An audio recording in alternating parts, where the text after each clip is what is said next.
You're listening to the ESO Network, your station for all things geek. Ian, look at this. What, it's a police box. What on earth's he doing here? I mean, these things are usually on the street. I feel it. I feel it. You feel it? Faint vibration. It's alive. EarthStationWho, a fun mashup exploring over 60 years of the Doctor Who universe. Hold on tight. You never know where the crew of the TARDIS is going next. Hey there, my friends and fellow Whovians. Welcome to another episode of Earth Station Who. That's right, folks. We're back, and we're going back to the world of Big Finish, and we are looking at the Second Doctor adventures. And of course, we don't go in order on our show. You know, we never do. So we're coming into part 2 of this, and of course, it's the Robert McCrimmon stories. It's awesome. We get to return to Jamie, and I was a little hesitant at first because I was wondering if it was going to be, if it was going to be, Jamie as a younger person, but on the cover art was Jamie as an older man. So, which totally makes sense. And this brings up the whole story about the 6B season and such, that the Doctor didn't originally go right into becoming Pertwee. And so there's been tons of stories about that, like how did the Doctor show up in the 5 Doctors or the 2 Doctors? And so it was interesting to see, and I'm glad Big Finish took advantage of this. So we're going to talk all about this one, and it's going to be we have a great crew to talk all about it. So, of course, let's welcome our guest for this week. Matthew Kresal's back. Hello, everyone. When I think of Big Finish, especially the Second Doctor, you came to mind on this. And when I told you about it, it was like, ooh, I haven't listened to that one yet. So this is good. Yeah. It was a good excuse to finally listen to it because I actually only picked up Beyond War Games, the first set, last year in Chicago and still had not heard it. Oh. So this was a good excuse to actually delve into the range finally properly.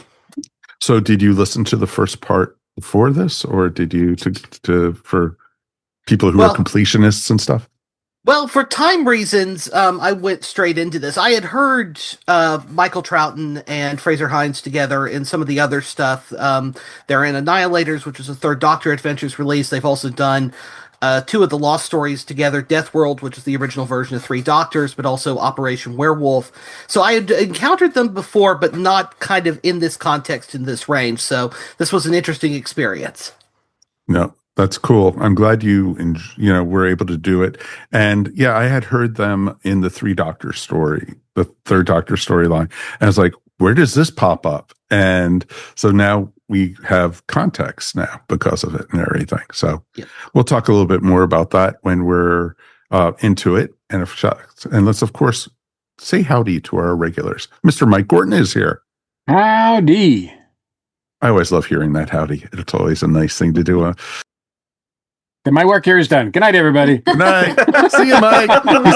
He stopped by, said howdy. He's done. Leave on a high. That's what exactly. I say. And Ms. Mary Ogle. Hi, everybody. Fantastic to be here. And last but never least in our hearts, Ms. Melanie Dean.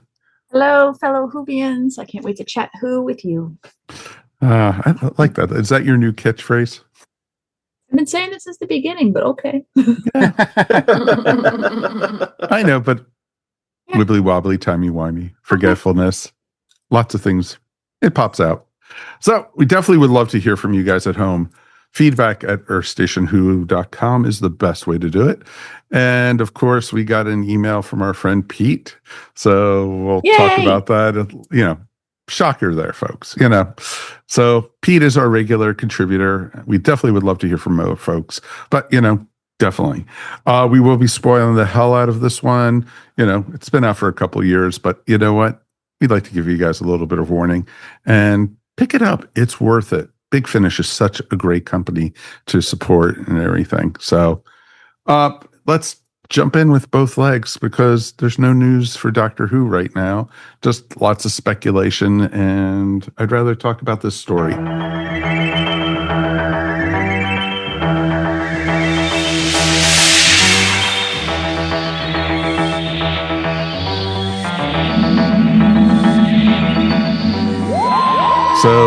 This is called The Second Doctor Adventures, and I think there's 5 parts of it out already. And I think they're releasing the 6th. I'm looking on the Big Finish side right now. So it's pretty amazing because I know they, like Matthew had mentioned earlier, it started with after the Second Doctor Adventures Beyond War Games. Yeah. And then it went to, this was the second part. And then they have the Conspiracy of Raven, the potential Daleks, and they have a new one coming out next year, and in 2026, and it doesn't have a title yet. So it's pretty cool stuff, and I love, because I just got spoiled because in the Conspiracy of Raven, Zoe comes back, so it's pretty awesome. So I'm actually really looking forward to that. And it was great because, the Second Doctor and Jamie were always my favorite companion and doctor. And it was, the chemistry between them, just how they acted with each other. And Jamie was always, somebody from the 17th century, 18th century, was always, fun to, see his reaction to things, but he was so accepting. There be flying cars. Doctor, there's a dragon after us, or, we Daleks again, stuff like that. It's always awesome. And so it was cool. Obviously this is all of our first time listening to this one. It was in 3 parts, and we had, of course, the Jamie by Mark Wright, and then we had the Green Man by Paul F. Verhoeven, and then the Shroud by Bob Ayers. And I wish I could say all 3 were equal stories, but it'll be interesting. Do you guys want to go story by story, or just talk about overlap to start with, and then we'll go into the stories? Let's get initial thoughts. Matthew, since you're a guest, let's hear what your initial thoughts were. I mean, as I said, I had heard Michael Troughton and Frazer Hines and some of the other stuff, but it was nice to finally be able to hear them together in their own range. And this was all part of Big Finish's thing around 2021, 2022, where they were relaunching kind of everything across the ranges. The main range had finished, after running from 99. So they saw it as an opportunity to kind of give every doctor their own range and to kind of have ongoing storylines. And also for people who aren't completionists or don't have very deep wallets, and I include myself now in both of those camps, it was a chance that you could pick a doctor, you could run with those stories and listen to him that way. So it was great to hear this. And also, as you said, the chemistry between Patrick Troughton and Frazer Hines on screen was just amazing. And it was always the question of, well, are they going to be able to replicate that? And by Jove, were they able to do so here? I will say that I think you're kind of right that the 3 stories here aren't kind of, equally good. I think the first one is really strong. The second one maybe less so, but I did quite enjoy the final story, The Shroud. It's a really interesting one, and also playing around with a lot of the Season 6B tropes for people who don't know what Season 6B is. It's born out of things like the 5 Doctors, where the Doctor shows up with the Brigadier, and while they're in the tower, they run into phantoms of Jamie and Zoe. And not only do they recognize him, but Jamie remembers the Brigadier, which he ought not to have done. And the Doctor goes, well, you had your memories wiped. Well, how does the Doctor remember that his memories were wiped, if he regenerated straight into? Then the 2 Doctors happens, where you have an obviously older, Second Doctor and Jamie running around, and they know who the Time Lords are, etc. Big Finish, I was surprised they did get around to doing Season 6B, because about 10, 12 years ago, there was a story as part of the early Adventures range called The Black Hole, where they filled in the 2 Doctors' plot hole. So everybody was like, well, I guess Big Finish isn't touching Season 6B anytime soon. And it's nice to be proven wrong, because it's great hearing them together, but also the dynamic between a slightly older, wiser Jamie and, the Second Doctor as well. Okay, that totally makes sense. It's interesting because how it was always, Troughton has gray hair in the, when he did the 2 Doctors, and, Jamie looked great in that one. He looked like he barely aged in that, but it was interesting to see, like, I don't remember the second Doctor having gray hair. When did that happen? Type thing. Maybe they'll touch on it with Big Finish. Doctor, your hair turned gray or something. It could, it happens to the best of us. Trust me. So, so it'd be interesting to see. Let's get some more initial thoughts. Mel, what about you? My biggest bone to pick is whoever titled this one, because usually when I see a Big Finish, at least the series, I'm going to get an inkling of what it's about. And just naming it after the character of just James Robert McCrimmon, I'm like, and what? So then I had to. So I was kind of in a. Usually I don't want to. I'd rather listen to it fresh and not research anything. But on this one, I kind of went, all right, well, I want to at least know what I'm getting into in the, it's a second of, a series. Oh, it's this. So past that, I didn't research any more. So that way I can at least kind of listen to the stories and see how it fleshed. But I really would like, you actually kind of mentioned it at the very beginning, talking about this. If I really wish they called this for the return of Jamie. So at least I kind of in my mindset knew what to expect. Exactly. What to kind of expect. Yeah. And just when you look at the catalog of Big Finish and how many wonderful, wonderful stories are out there, and you're scrolling, it's like walking in a bookstore. That's not a hook for me to go, I need to click this. It's just one character name. So that's my biggest gripe with this, was just maybe something else. Maybe, workshop that a little bit more. But I liked the three stories. Some were great, some not so. Yeah, of course. Middling. I was entertained. I liked it. But I had to figure out where we were at first. Right. Of course. And I didn't know anything about the 6B. I didn't know anything, all that kind of stuff. So I could see now what they were maybe trying to fix here and there after the fact. But that's it. It was just my biggest gripe was, okay, and what's making me want to click on this other than you guys, you find folks saying, hey, we're going to review it. Okay. Well, for me, it was just seeing the Doctor and Jamie together. It was like, okay, here's my money. Just take it, So, all right, Mary. I really enjoyed this one. I had a lot of fun listening to it. I agree. The middle story is the weakest. Spoiler alert, middle story is always the weakest in Big Finish. Oh, you're not really spoiling there. You're really not. But the first one was driving me insane in the first few moments because this is part of the story structure, but it's all over the place. And so you're trying to figure out what the heck is going on. And it's harder in audio when they do time jumps and memory lapses and things like that. But you do get into it fairly quickly and figure out basically what's going on. And also I like that the first one is so character driven. I mean, Jamie's miserable and there are good reasons why. And Frazer Hines is very good at portraying that. And once the Doctor starts showing up, I mean, the chemistry between Frazer and the Doctor it really does light up when from the very first moment they meet again.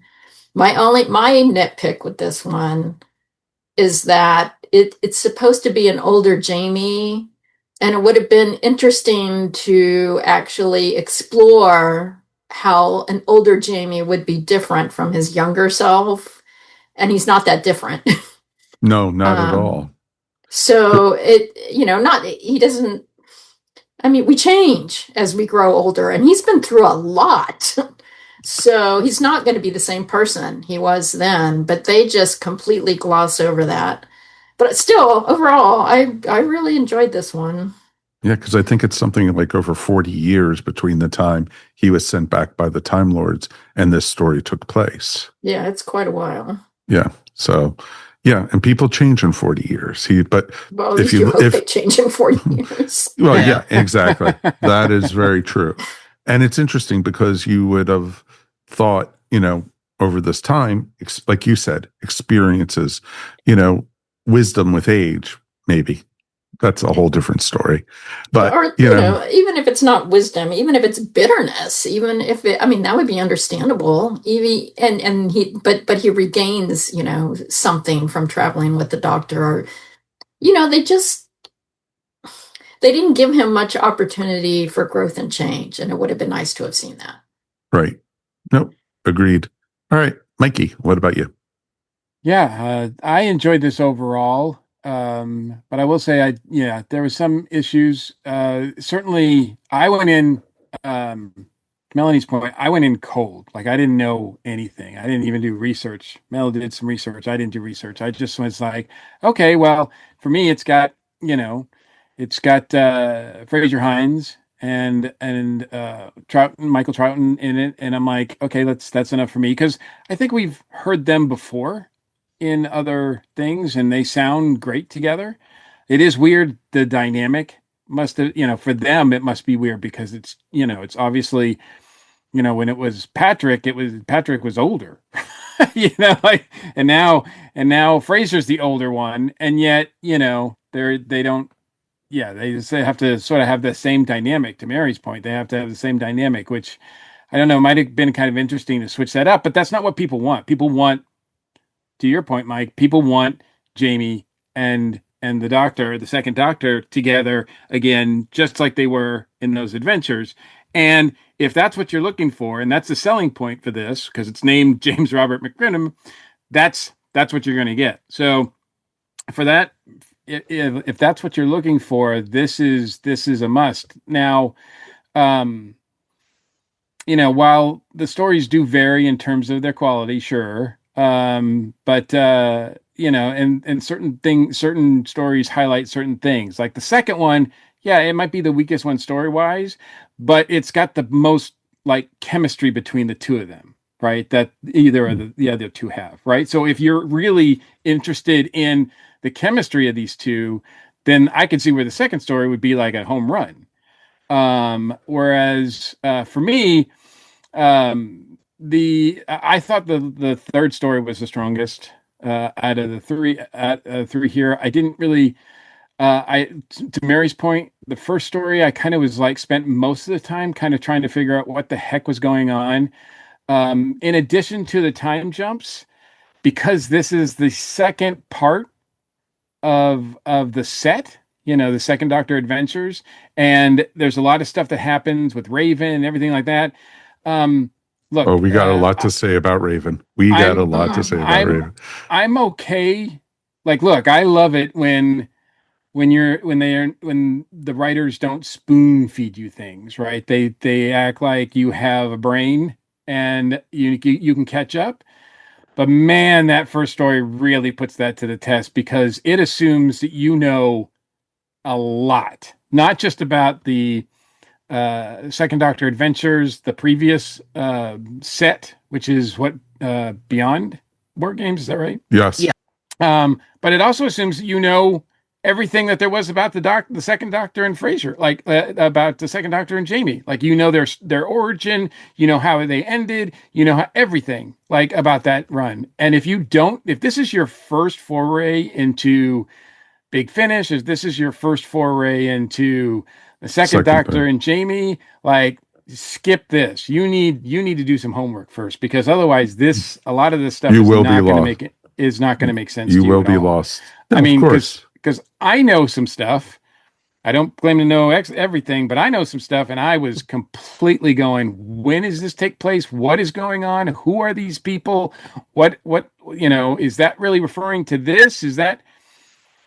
And I think it is bad form to keep referencing a origin story of the Doctor meeting Jamie when you can't see that story.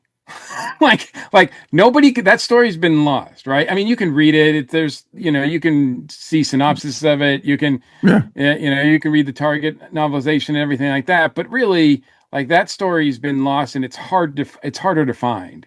So, referencing that and assuming everybody just is going to get that reference is, that's a lot to ask for listeners. I agree. I agree with that, but it's interesting too, because, you do need but most Big Finish, if you listen to the Paternoster Gang for the first time, you don't know who they are, or anything. You don't know that they've appeared if you're not a Doctor Who fan and you just picked up Big Finish or something.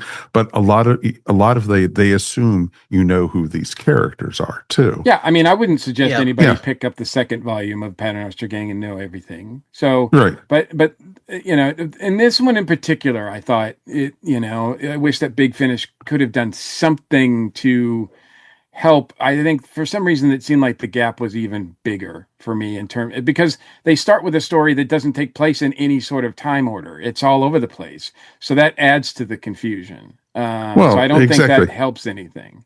Well, a lot of it was in Jamie's mind too in this. Yeah. In the first. I mean, you didn't know what was real and what wasn't. We might as well jump in with both feet on that story and anything since we're going into it anyway. So let's talk about Jamie by Mark Wright. It's a 2-part story. It was fun because you had, Jamie take ill and, he was fighting, a fever and basically reliving adventures about the Doctor and in his mind, but he didn't know who the Doctor was because of the mind wipe that the Time Lords supposedly did at the end of War Games. But it sounded like, from what we found out in the story, it didn't stick. Anyway, it was not done right. So what do you guys, let's hear, we've heard bits and pieces, what you guys thought. Did the, jumping around take away from the story for you guys? Or did you, Dream sequences in audio do not do well with me. Yeah, that is hard. I have a hard time following That is them. hard. It's sad. I mean, I literally need either I need a script, I need visual. For me, I need visual cues or something else because it really took me a minute to go, wait, what? And then went, and by the time it dawned on me that, where's the dream sequence? Oh, wait, did I just wait? Because in my head, I'm now going back, rethinking everything, going, oh, okay, so that was a dream, that's a dream. I've now kind of disengaged from what's being fed in my ears now with the audio. And now I'm like, oh, wait, hold on, where am I? And I have to go back again. So you could have done you could have done something like Wayne's World. Story-wise, for my entertainment value, this was the hardest story for me. Where, with Mary, I agree. Usually, the second story is the weakest one, but maybe because the way I'm wired, this was the more difficult one for me to get. No, I can agree with that. Yeah, because Big Finish has done this before. Yeah, and we've discussed it on the podcast where it's very hard to portray an audio nonlinear time because you have no reference point at all, and they don't give you one usually. They're not. Frankly, I don't think Big Finish is very good at portraying nonlinear time because you always end up confused. And what helped me was, it's funny, I had this moment as I was listening to it, and I was like, oh, this is like Slaughterhouse-5. This guy is unmoored in time. Okay. And then it went, and then it was like, oh, it's even beyond that. Some of it's not even real. Yeah. Right. But by the time you figure that out, you're halfway through the story. Yeah. Yeah. I think it helped for me that I was familiar with the World Shapers comic and some of the other things that they were referencing because they were trying to basically have their cake and eat it too, like they've done with Mel, like they've done with Perry in other stories where it's like, well, here's these characters with multiple continuities and multiple versions of their fates. Let's do them all at once and explain how this is all happening. So I think going into it with that bit of knowledge, I was able to pick up, it's like, okay, obviously these things are mutually exclusive, and then realizing what they were referencing, it's like, okay, I get this. But it's also one of those that they're, and not for the first time at Big Finish, and most certainly not for the last, I think a lot of supposition on their part that Doctor Who fans are buying these, Doctor Who fans are going to be familiar with every little bit of the lore, so they can pull something really obscure out of their, out of a hat. The World Shapers is a comic from 40 years ago now from Doctor Who magazine, that they can do that and people are going to follow it. But I think that's a pretty big supposition on their part. But actually picking up on what you were saying earlier, Mike about being confused about everything. I thought there was enough context clues going into it to figure out, what was going on with Raven, who Raven was, and what everything was happening there. So, but again, that's a lot of supposition on their part to assume you're going to, be able to jump into it and follow that.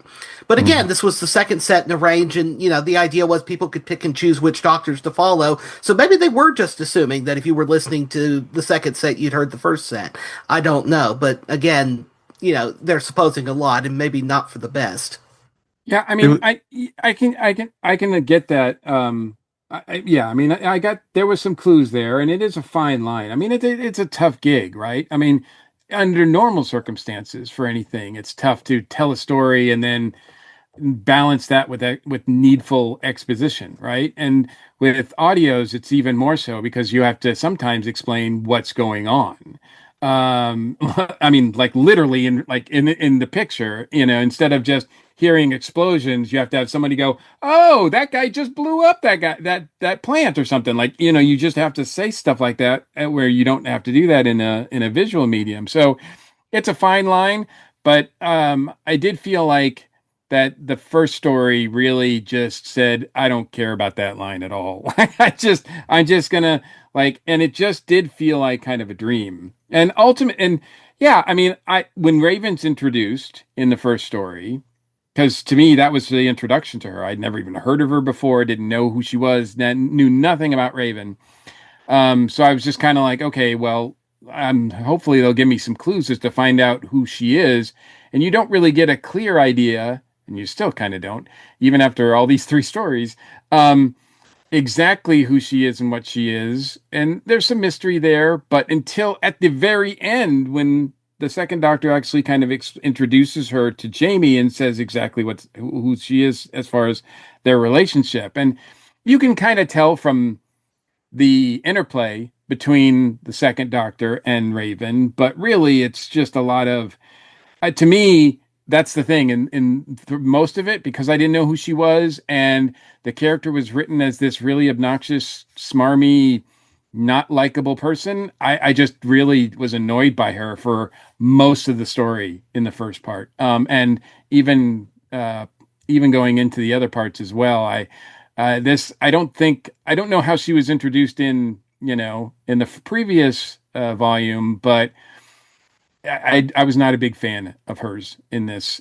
story, and then going through this whole volume. No, agreed. It was interesting because when they first introduced Raven, I was feeling like, okay, she's basically being the Doctor's watcher, kind of like how the fugitive Doctor in the Chibnall era had her watcher over her. And that's where, to me, that's where it was fitting in. But Raven was much, much more manipulative. And, I was glad to see her get her just desserts, you could say, in the third story. So we'll get into that a little bit more. What did you guys think about, finally when the Doctor and Jamie met up and, they, that Jamie finally remembered him and everything. It was just interesting. Did you guys like it? Did you think it was a little forced? I don't know if I would say it was forced. I mean, that was the point of the story. Yeah. I mean, I think it happened in the way it was going to happen. There's one part that I was pretty sure it wasn't a dream. Right. Yeah, exactly. Well, exactly. But I kept waiting. All a dream. Maybe he's still dreaming. But it was interesting how they had it was either the little amoeba or whatever that was in Jamie's brain, manifest itself to the Doctor outside of him, and it was just like what, and the Doctor knew right away that wasn't Jamie and everything. So it was interesting for that. One thing that all three stories share is that the Doctor knows stuff that he does not reveal that he knows until the very end of these stories. And This it did feel like that was a trope that was used a little too often for all three stories. Yeah, if it you was do it in all three stories, it's like pulling Delgado's master out of a hat in that first season. Yeah. It stops being a surprise and it just becomes a okay moment. Mhm. I always expect that the doctor's going to be the smartest person in the room. But to the level that these stories really depend and are structured around the fact that he's planning stuff from like the beginning that we're not privy to, and then they just pull it as a plot device at the end or towards the end. It got old for me. Yeah. I could see that. I really could see that. It was interesting too because, the doctor, I felt like the second doctor was a lot more, manipulative in this one than he ever was in, he, a lot of times during the second doctor era, he was always like trying to come across as like the bumbling fool. But he was, having a plan in the meantime. But this time it felt like he was like, he had like this whole plan already set up throughout the whole thing. And Yeah, you could see Sylvester McCoy doing this. Very much Yeah. so. He was more like the seventh Doctor than the second Doctor in some ways. I mean, it's still kind of there in some of the TV stories. I mean, Tomb of the Cybermen happens entirely because the Doctor shows up and manipulates events because he wants to know how much Krieg knows about the Cybermen and what he's planning. Or, even the end of something like Enemy of the World where he's impersonating Salamander and he's actually goads, people into doing things, because he suspects, but he doesn't know for sure. So, but yeah, it's if you do it again in every single story in a box set, it kind of diminishes the value of doing that if you do it every single story. Mm-hmm. Yeah. But I do think that one of the traits I like about the second Doctor, played by Patrick Troughton, is that, he does, on the one hand, he's very convincing as a lovable, bumbling, charming guy that no one can take seriously. And he uses that to his advantage. And Patrick is really good at that. And I must say that overall, despite that some of the scripts kind of force his hand, I think Michael is really good at it too. I do think I don't think there was very much times where I was listening to this and I was like, oh, that's not Patrick. Like, I mean, exactly. Even though the voice isn't there, the character was there. Like Michael really did a great job in his own take a little bit, but really did a good job, I think, in capturing the feel and the strengths and the everything about the second Doctor that I love. I think Michael did a great job. It's a great service to him as an actor and a great service to him as a son with his father's legacy, I think. Yeah, exactly. Yeah. To be able to capture his father's voice, there were times it was eerie how much he sounded like his dad. The characterization, the mannerisms, and it was awesome. The voice sometimes, went off and you could tell it wasn't Patrick, but otherwise it was just like, this was just awesome, especially when Frazer and Michael were going, against each other and like jabbing and, having the conversation. It's like, that was Patrick and Frazer right there. Yeah. And, when we first, I didn't know that Michael was going to be, when we first were looking at to do this, I thought it was Frazer doing both voices. I said, oh, that's going to be a lot of work because Frazer does an amazing Patrick also and everything. So, but I'm glad they got Michael and like I said, he did a great job. Yeah, and the second Doctor is very much a character of performance. I mean, there's a lot of discussion, of people reading the books and also the comics and stuff, that if you put the second Doctor on a page, the character doesn't quite work. There's a certain mercurial quality to Patrick Troughton's performances that's really, really hard to capture without a performance there, whether it's from Patrick or Frazer or indeed Michael Troughton now, that it makes it really difficult to capture that character on the page. You need somebody to perform that role to kind of bring it out. And that's something that all three of them, I think, have done a good job. And I know that there was a lot of skepticism and stuff because Frazer does do an amazing version of Patrick Troughton. It has to be said, and I could, and having shared a stage with him while he was doing it, it is something to see and hear. There are limits to it, though, and I think that Big Finish were kind of becoming aware of it. If you listen to some of the later narrated Lost stories, there's times when Frazer's narration voice is Jamie, and also his second Doctor start to kind of blend together. So I think it was a wise idea to kind of bring a second performer in, but it also allows them to bounce off of each other in the same way that Patrick and Frazer did back in the 60s and indeed in the 80s in Two Doctors. Right. No, agree with that. All right. Any final thoughts on this one, on the first one? Yeah, since we're talking about legacy actors, I also thought that Daisy Ashford did a great job. Yes, and it's cool because I didn't know until afterwards. I mean, she has a great she does a great Scottish accent, so I got to give her credit for that. She almost sounded like Kelly MacDonald to me, so I really appreciated that. But then to find out that that's Daisy is Carolyn John's daughter, Liz, who played Liz Shaw. And I don't think I've heard her Liz Shaw in Big Finish, but then when I was listening to, the bonus stuff and she was talking just in the interviews and everything, I was like, oh, I hear it now. Because it's masked in the story because she's got this thick accent, but boy, what a great talent she is too, because I did really like her performance, and I thought that she did a great job. And it's cool that that Big Finish is using legacy people, actors to keep the original, to sort of pay homage to them, but also the fact that they're really talented people. I mean, they're not just phoning it in and doing she doesn't get the job just because she's the daughter. She can hold her own and she can do other stuff. And it's good that they're allowing her to do other things as well, or they're hiring to do other things as well. Nope. Agreed completely. And I found it kind of funny because, Carolyn, basically Carolyn John left Doctor Who because she was pregnant. And her daughter, who she was pregnant with, is now playing the same character. Doctor Who. Yeah. That is funny.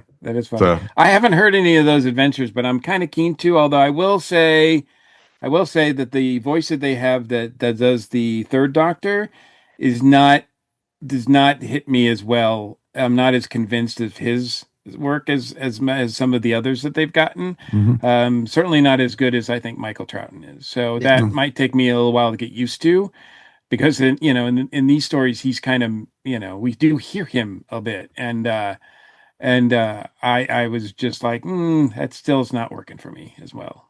Yeah, if you want to hear her in a couple of things, Intelligence for War, which came out of, I think, the same year this did, is well worth a listen. But also one of the Diary of River song sets, New Recruit. We did listen to her, and you're right. Yeah, we did that. Yeah. That was the last River song that we did. Oh, yeah, that's right.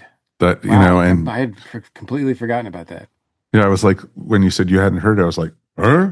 Yeah, my bad. But because I mean, we always cry justice for Liz, right? Because we just felt like she was the companion that should have lasted longer, and it's a shame that she didn't. And so it's nice to see that her stories continue with Big Finish. Yep, agreed. Any other final thoughts? All right, let's go on to the Green Man. Everyone thought this one was the weakest one of the three. I actually enjoyed it. I didn't think it was terrible. I didn't think it was horrible at all. Yeah, it's not horrible at all. No, it's not terrible. And I will say that, despite the rear window lifted plot, that's exactly what I was about to say, Mike. Yeah, it was taken right from Rear Window.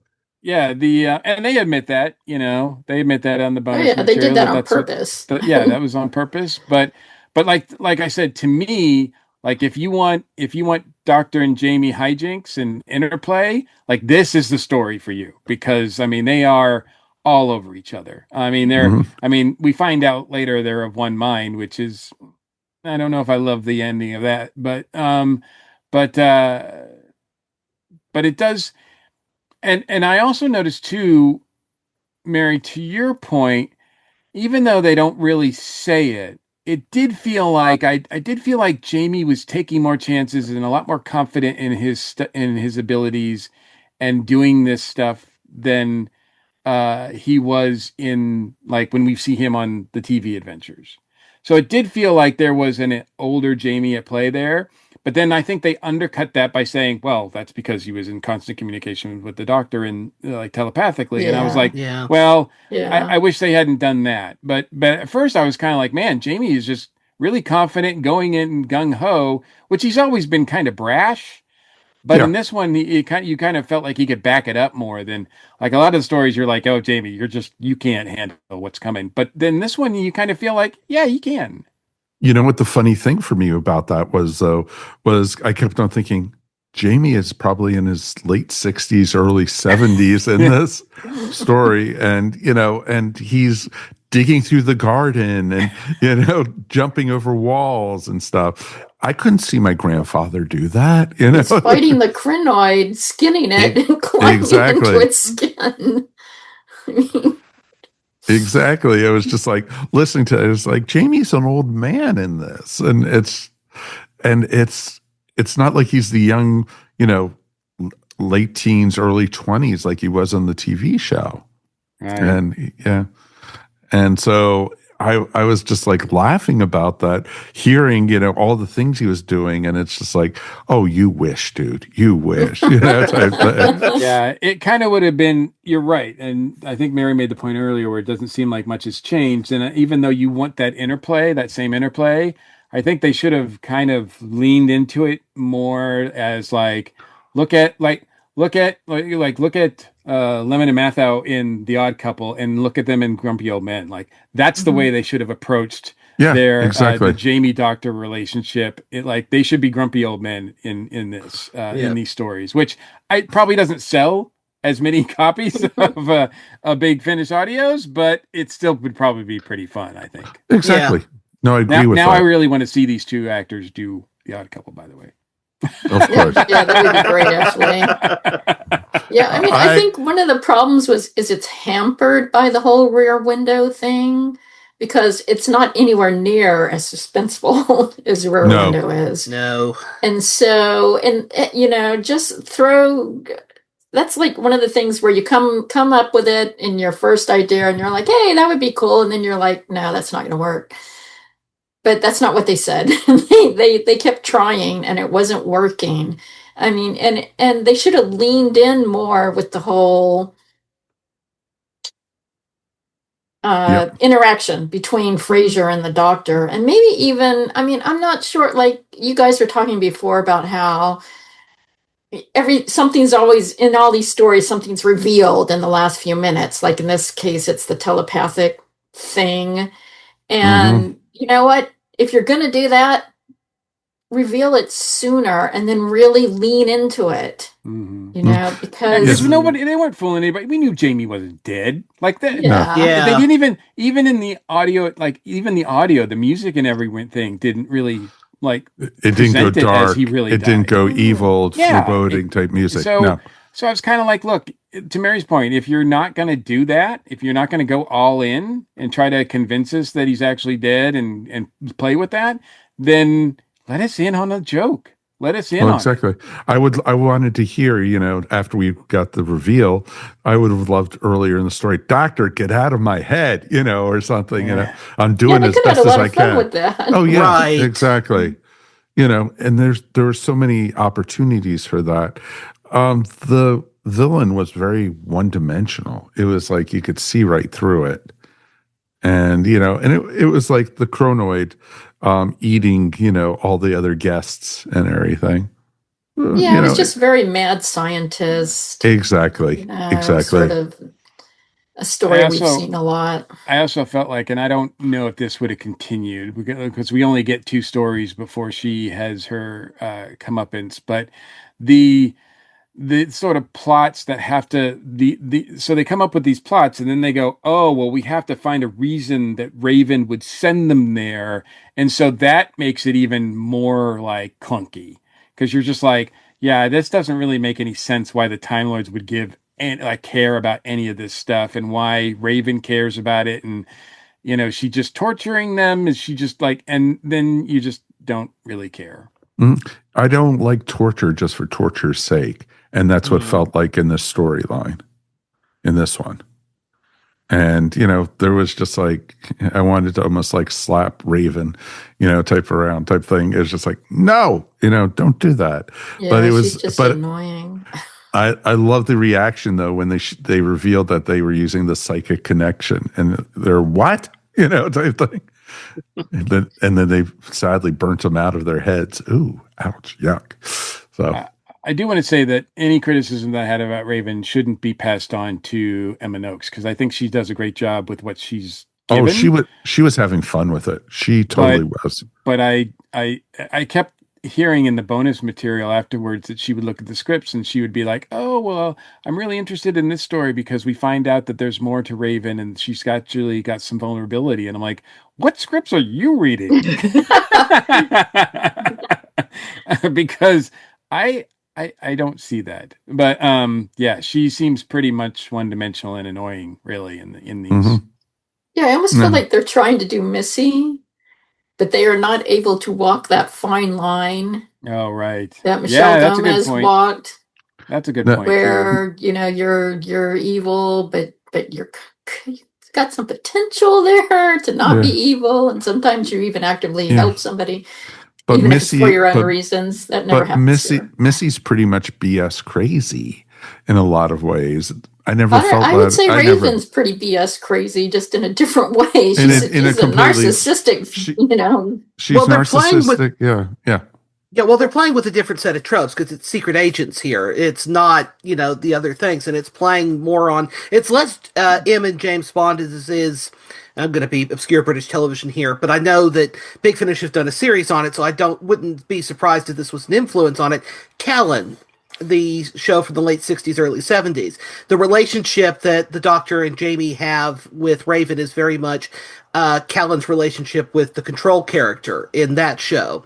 They're constantly being sent off to do things without getting all the information, being thrown in on the deep end and being expected to, fix things. And then when Callan doesn't do things the way necessarily Control wants, there's the whole, well, if you had told me everything, I'd be able to have done this.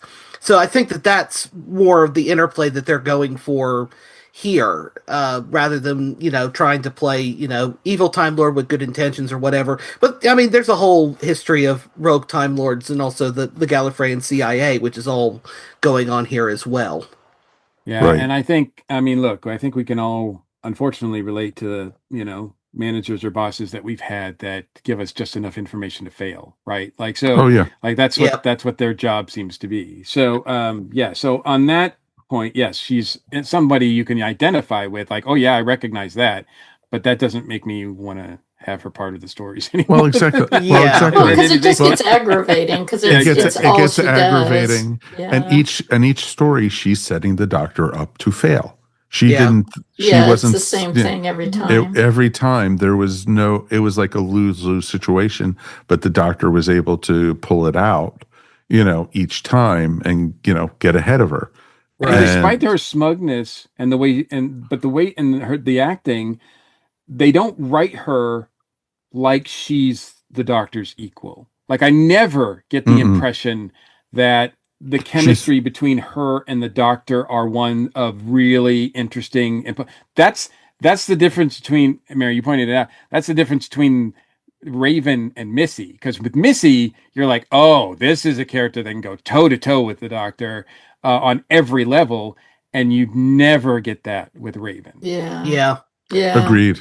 And also going back to, I think, Mike, your earlier point, it just makes the stories convoluted to have to figure out a reason to get Raven into the story, for Raven to want to send them on these things, instead of just letting them, do their thing and roam through time and space, or indeed just manipulating the circumstances to get them where they need to go and then popping in somewhere along the lines to say, actually, you're here for this reason. It it does get a little tiring, especially, it's probably the reason why the third story probably works the best out of the three, is for exactly that reason in terms of using Raven as a character and trying to do that.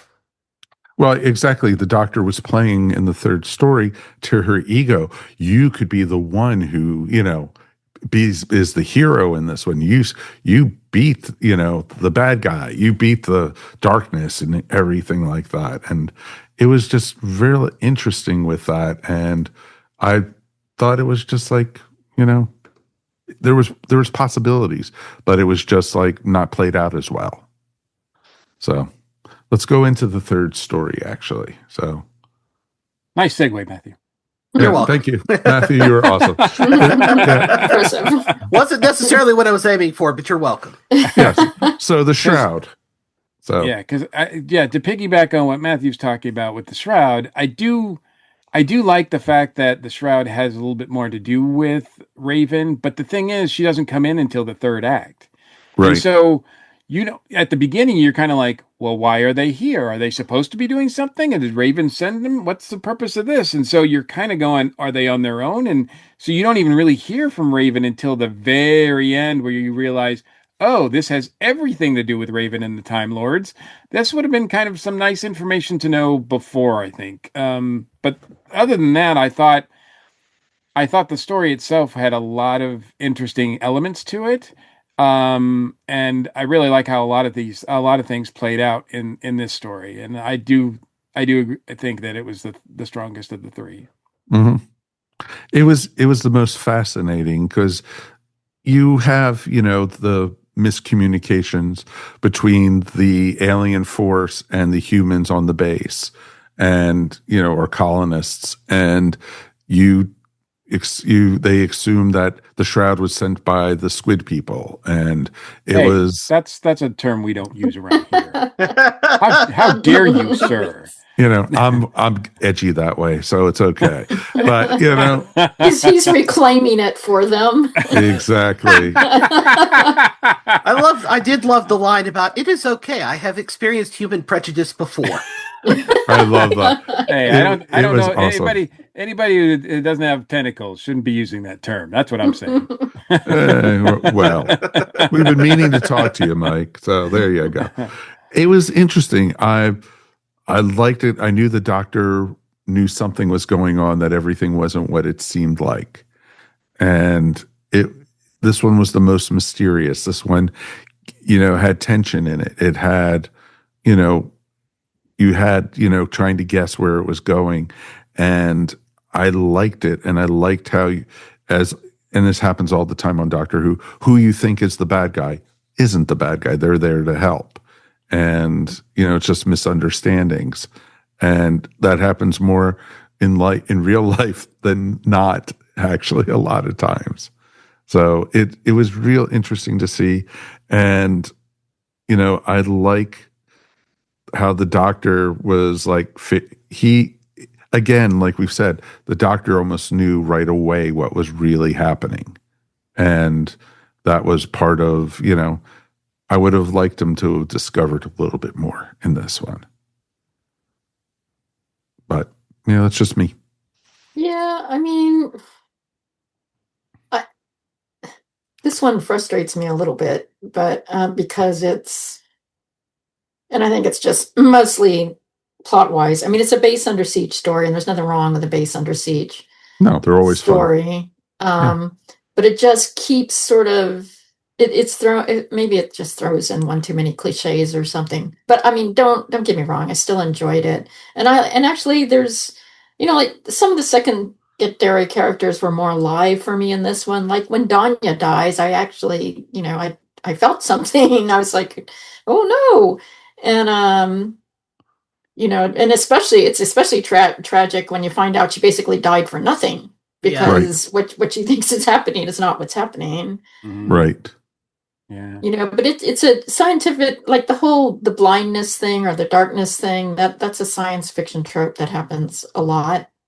And I don't know, felt a little bit overplayed, but I mean, they actually don't dwell on that much at all, except for maybe what happens to Raven at the end. Yeah, they quickly get around it with the the dream devices that they're scopes. wearing. Yeah, Yeah. the dream scopes that they're wearing. The So, scopes, it kind of yeah. does sort of like, yeah, it would have been kind of nice to see them, flounder around for a bit. Yeah, I agree. Yeah, And the and fact that somebody's manipulating them to do this, and yeah, they're using the weaknesses of people interacting and communication to their own advantage.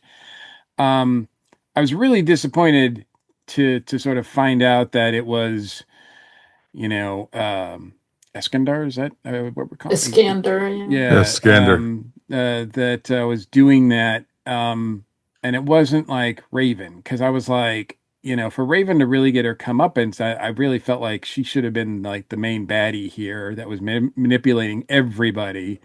Um, but it is what it is. So yeah, it's not a perfect story, but it maybe it was a little bit more convoluted than it needed to be. But I still thought there was interesting things that happen. I think my biggest drawback, though, is that, for a box set that's named after James Robert McCrimmon, he doesn't do anything in this one. Oh, In the last one, basic no. companion stuff of go ask questions, go do this. Go, He doesn't. go He on the doesn't fetch even need to quest, be. Jamie. He doesn't even need to be here. Like, he doesn't No. add anything to the story. Yeah, No, he really he doesn't. doesn't. Nope, agreed. And it was interesting. I liked how the doctor, suspected that Paul was more than he seemed to be in this. Mm-hmm. Mhm. And, and it was just like, and, how the aliens were like, we don't sense him. Who is, who is that person talking to? And it was just like, oh. And it was interesting how he was a manifestation of the Shroud. I did like that. That was pretty awesome. But I agree with what you said, Mike, about Jamie not real. He was just a basic companion. This was his box set. This was all supposed to be about Jamie, Yeah. Yeah. So it was just like, wait a minute. Did I enjoy the third story? Loved it. Loved it, loved it, loved it. And it was awesome to be able to listen to that waiting in line at the DMV. And it was perfect, So it made it even better. So it was perfect with that. I mean, it's one of those stories where there's a lot going on, and maybe they needed to take out one of the plot lines, and that would have helped. Mm-hmm. Tighten it up. I'm not sure everything had to be there. And give Jamie some character moments. Yeah. We say all that, but I kind of feel that, the scene where, they try to break in and they get caught and it turns into a firefight, I feel like the earlier Jamie probably would have gone down fighting, but he's the one who's the sensible one who says, no, this is madness. We have to stop. And I feel like that's his moment in the story. But that said, I do think it's kind of overall right for everything else he does across this entire episode. It could be basically any Doctor Who companion, from the last 60 odd years could be in that part, and it wouldn't have made a whole lot of difference. Yeah. Nope. And he Agreed. only does that because the doctor comes through and tells him that it's okay. Like, he doesn't use any knowledge that he generates himself. He should feel in his bones that this is not right. By this point in his life, he should know that something wrong is going on, I think. So, but they don't even really give him that. So, the other question I have for you, this is kind of, look, I know that Time Lords are going to do Time Lord shenanigans, right? Like, they're going to do that, right? Right. This whole series is banking on Time Lord shenanigans, like a offset. I think, as Matthew pointed out, a little like group of Time Lords doing really awful things, more so than the Time Lords usually do. Really, I mean, it seems like, I don't know, anytime that Doctor Who just goes, oh, well, the Time Lords are behind it and they're doing this thing because it's bad. It takes me out of it, because it doesn't mean anything to me. Like, that doesn't, I've never been able, I don't think they've ever really consistently been able to present the Time Lords in a way that I care about them one way or another. I don't like they're not consistent enough. We meet occasional Time Lords, which are interesting, but usually those are renegades. But almost, the whole thing about Gallifrey's gone, Gallifrey's back again, Time Lords are back, Time Lords are gone, that kind of thing. It just, I guess I've gotten so weary of all of that I just like to bank a whole series on you're doing things for this group that I don't care about. To me, that was a weak point too. And Yeah, of in course. this particular story, they're doing something that's like really terrible, that's resulting in lots of innocent lives, and they're manipulating planets and society here into a level that I haven't seen in a while. I don't know if I've seen ever, really. And I just didn't really land with me either. Well, we had the Time Lords manipulating the Doctor in the Third Doctor era. No, they manipulate the Doctor all the time. I'm just talking about they're manipulating a whole planet. You mean going as far as? Yeah, I mean the whole premise is that humans have discovered they're getting involved in time travel, and the Time Lords have taken upon themselves to be like, nope, they've got to put an end to that, and they do so in the most convoluted and stupid way. Even the Doctor points this out. Well, that is very Time Lordy. I was going to say, that's on brand. Trial of the very Time Lord. Yeah, Trial of the Time Lord. They pulled the Earth halfway across the universe just because somebody had hacked into the Matrix. I mean, exactly. So I don't know if Matthew knows this, but we haven't yet watched the Trials of the Time Lord. We even dipped our toe into that because we are really reluctant to do so. So don't use that as an example. Well, there's other examples from throughout the show's history of Time Lords getting involved and not doing it. The Minoans, or whatever they're called in Underworld, their entire civilization was wiped out because of Time Lord meddling with technology on their planet. And it's happened in Big Finish too, the Gallifrey Range and Narvin and stuff, the CIA and other offshoots of it, literally pulling entire planets out of existence because, somebody might discover time travel technology. So it felt very in keeping with that. So I did see that particular twist coming. I don't think, it did anything to hamper my enjoyment of the story. To be honest, having the aha moment and being proven right was rather nice. I think there's precedent for it. And, and the Second Doctor in particular being, because of, the events of War Games and everything else, and now being in the situation he's in, also being hypersensitive to the fact that this is what the Time Lords decided to do when, as he points out, there were so many easier ways to have dealt with this that didn't involve, nearly killing off an entire planet full of people. Right. Yeah. Exactly. I mean, that, and I'm not saying it's not on brand. Like I said, I'm not used to them doing it to this level, but to me, they've been so inconsistent with it that I like I said, it just doesn't, I end up not caring because I'm just like, it's like, okay, Time Lords did it. It's the Time Lord thing. Okay. Well, that's fine. Well, it was I'm not interesting. emotionally invested in that. Whereas I did find it interesting though, when the Doctor got captured in that story and he was, when they did the scan of him, as soon as they found out that he was a Time Lord, we surrender, and, they gave up and everything because the Time Lords, people are living in fear of the Time Lords. And, and it's like the Time Lords are supposed to be just a society that observes and not get involved with anything. And, they were a long time ago. Oh, I know. But they were at this point in the Doctor's era, they were just supposed to be a legendary race, whispers in the background and everything. They don't really exist, but they're tall tales like Mount Olympus and the gods of, Greece type thing. And so it was always interesting. And then, he's a Time Lord, that's what, and it's like, oh, we surrender. We're not going up against you, type thing. So, but the fact that the Doctor's going to take Raven to face the Time Lords, I'm like, that if Raven's part of a subset of Time Lords that are manipulative, and I'm just like, how is that different than any of the other Time Lords? I'm just like, why would that be any different? Like, there's no, and it's not like it's not like a parallax view kind of thing where you just sort of feel defeated at the end because of this machine that's happening.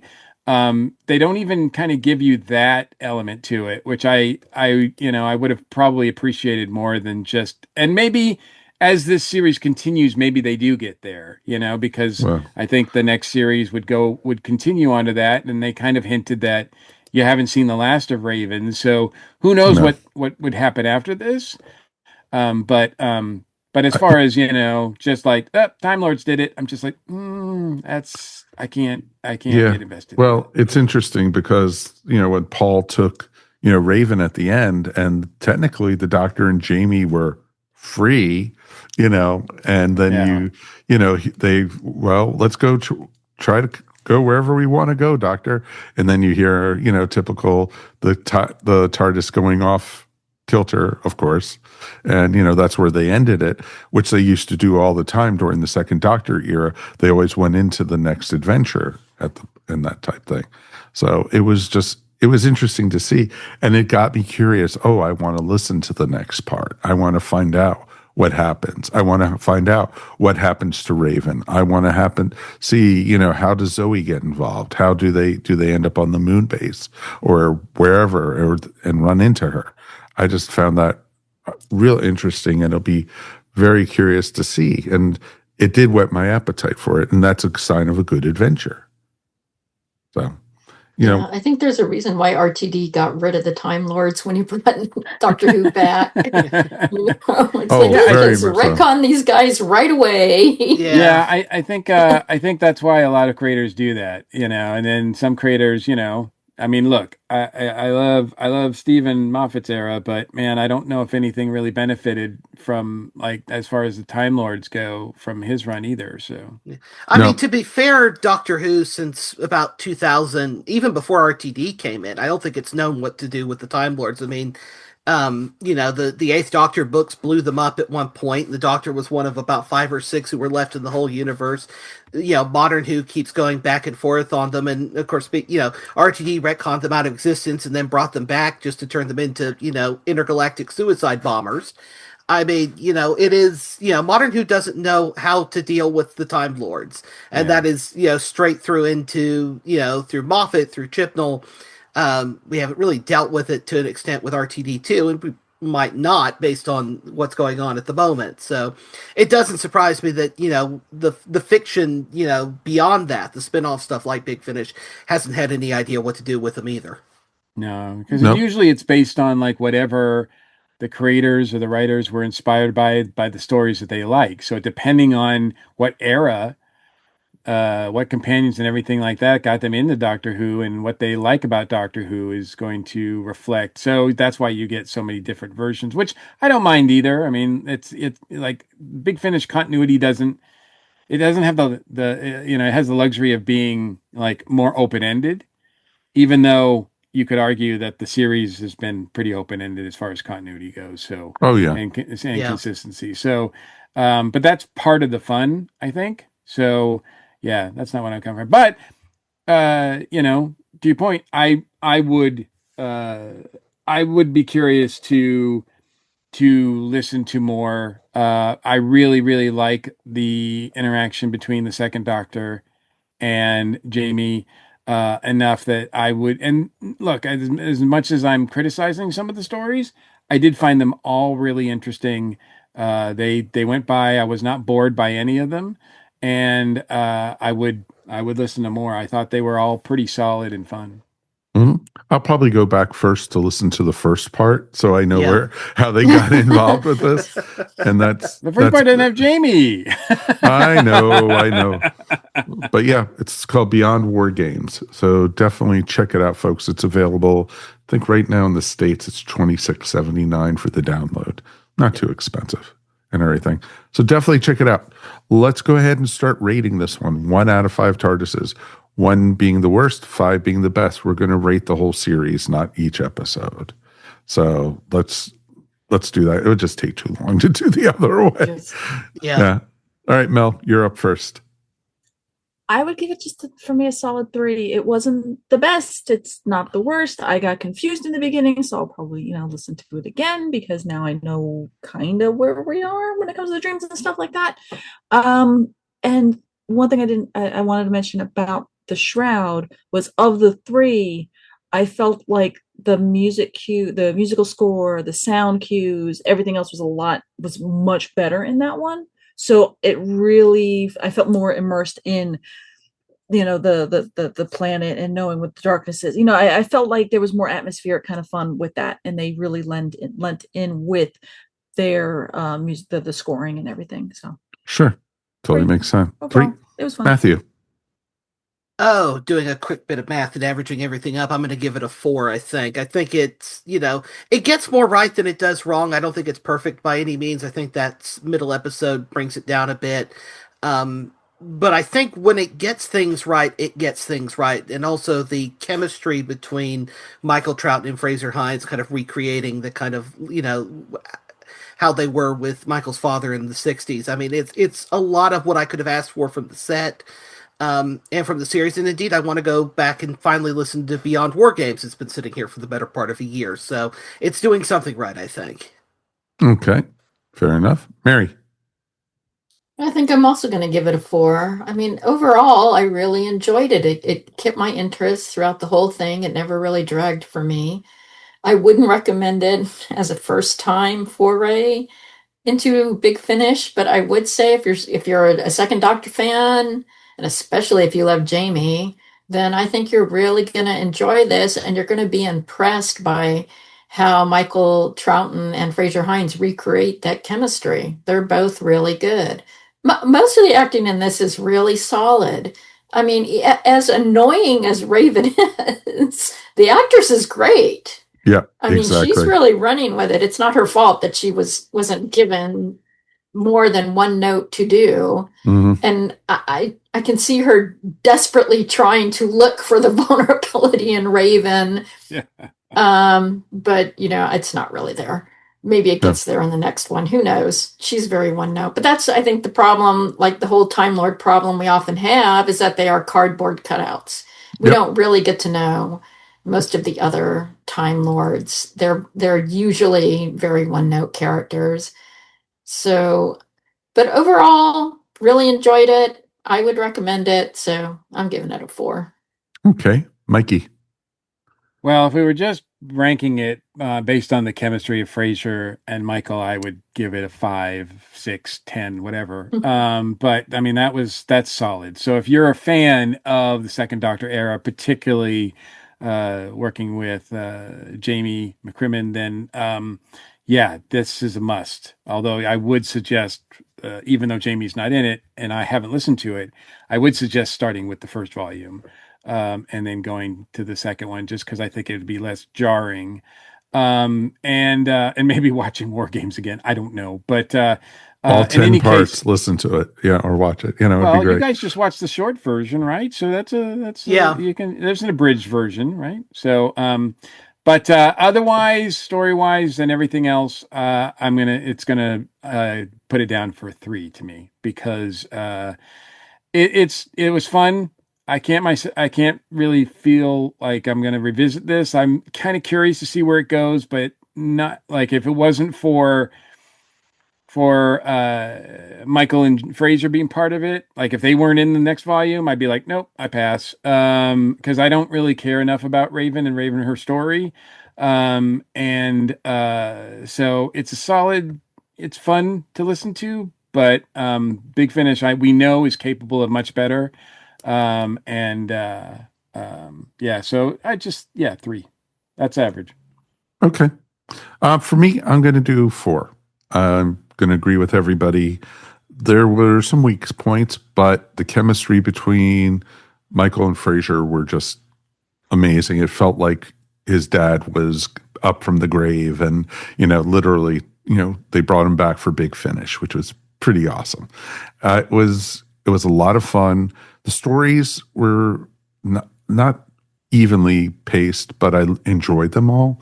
And I'm looking forward to hearing further adventures with them. But like I said earlier, I will go back and I will pick up the first part. so we can listen to part 3 and part 4 and further on. And, you know, they keep giving me Dr. and Jamie adventures. I'm there. You know, that's no if, whats, or buts. And you know what? I'll put the extra bucks in just to hear that. So, you know what? I owe it to Frazer because he scared us away from his table because we're like, it's Frazer, you know, type thing. So, and he's a super nice guy. He is super nice guy. But, you know, Mary and I could attest that, you know, we got starstruck. So it was cool. Yeah, So, that's okay. Exactly. It was very understandable. Exactly. So definitely check it out, folks. Definitely would love to hear from you guys. If you can, please feedback at EarthStationWho.com. Peter's email is saying that he enjoyed it, but he was in the process of listening to it when we're going live with this podcast. So he will have his full review the next time out. So he did say he was having issues with the pacing in the first story. So we'll find out more when he writes us. So I could understand that. All right, kids. So with that being said, we'll be back again in 2 weeks. We definitely would love to hear from you guys. Like we said, if you get a chance, please like and subscribe. It's the best way you can actually, you know, tell people that you're enjoying our show, that let others know about it. Tell your friends, tell your neighbors. We would really appreciate it. Check us out up on social media. Instagram and Facebook are the two biggies that we have. We definitely would love to have you guys participate in all the fun with that. All right, let's thank everybody for being here. Matthew, thank you for being our official Big Finish Doctor Who Second Doctor guest. Yes, thank you. It's always a pleasure to come on and talk Big Finish and, well, anything really. Well, that's awesome. It's always good to enjoy your company, my friend. Anything you have going on? Not at the moment. I am still reviewing various Big Finish Lost stories for the Sea Lion Press blog, so they seem to be putting 1 or 2 of those up a month. So Sea Lion Press is a publisher of alternate history who I've written stuff for, including a Sidewise award-winning short story a few years back. So I'm contributing to their blog and slowly making my way through the Lost stories in random order. Gotcha. Awesome. All right. Well, thank you as always, my friend. Mary Ogle, thank you so much for being with us. Oh, thank you. I really enjoyed this one. Had a fun time. Awesome. Anything you want to promote? You can find me at maryogle.com or on Etsy at eVision Arts. Excellent. And Melanie Dean, always a pleasure. Always fun talking Doctor Who with everybody here. Yes. And, you know, do you want to promote your stuff? The thing that I'm doing now, actually tomorrow night, I'm going to be on a podcast about westerns. We're going to be talking about westerns, and I know I'm terrible because it's Dave Chapman's kind of helping out with it, and I do not know the series name yet, so I will give you more information on next time. But the one I get to talk about is Rio Bravo, so we're going to be going through a lot of westerns. So I'm stupid happy about that, and so that's just a little tidbit real quick, and I'll promote it more when I remember the title and everything like that. And here I thought you were going to talk about the gunfighters. There you go. That's on the list. Oh, I figured. I'm so sorry. So sorry. Thank you as always. And Mr. Mike Gordon, thank you, my friend. We made it through another one. We did, and as always, it's my pleasure. Anything you want to promote? Yes, in addition to the other podcasts that I'm part of, I did want to point out the New Legend Lounge we recorded and released. We released one new episode, which is announcing formally the Jukebox Thrillers project that we're part of, that Mary's part of. And that also we've got a new one coming out, which should be out by the time this episode comes out, where we get together and review our summer box office predictions from the last year, which was a crazy time. So you get to see how wrong we were about everything as usual. But we had a lot of fun doing it. So look for that coming up pretty soon. Excellent. My stuff real quick. We over on Tales from Hollywood Land this last week, we got to look at our favorite musicals. And so we got to talk all about Broadway. And so it was a lot of fun. And, you know, I grew up with my grandmother taking me to go see Broadway shows up in New York. And it was really awesome to be able to grow up, to be able to see, like, you know, The Music Man and going to see The Sound of Music and, you know, shows like Something Happened on the Way to the Forum and Fiddler on the Roof. It was just some amazing stuff. But my big one was, of course, was Pippin. Seeing it with Ben Vereen on Broadway was just awesome. And, you know, for a 6-year-old, it was like magic. And Broadway is always going to be magical to me and everything. So definitely check that up on Tales from Hollywoodland. Over on Julian Schlossberg's Movie Talk, this week we have a really good episode.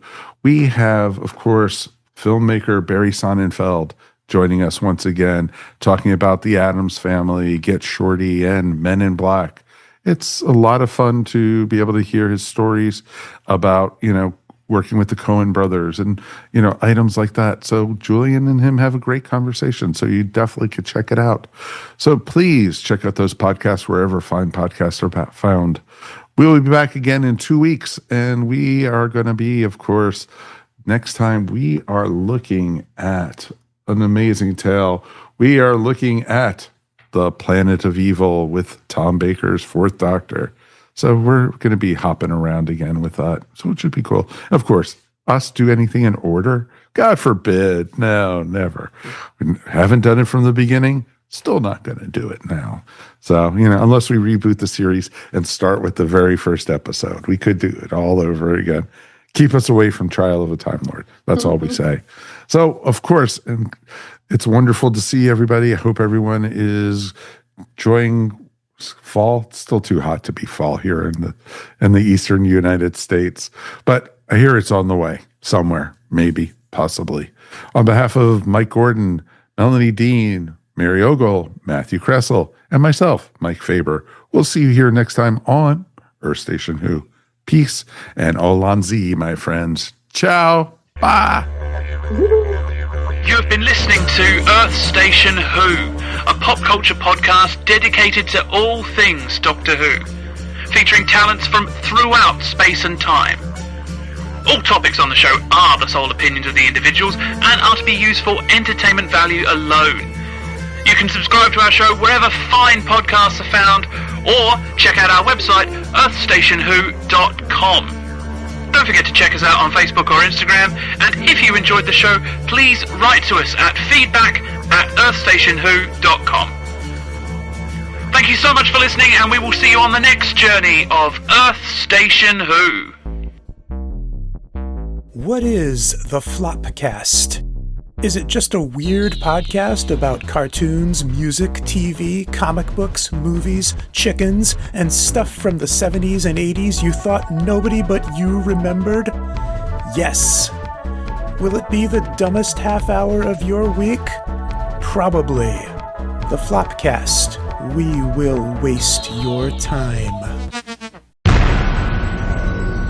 This has been a broadcast of the ESO Network.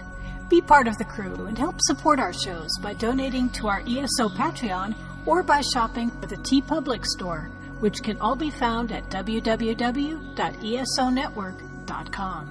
The ESO Network, your station for all things geek.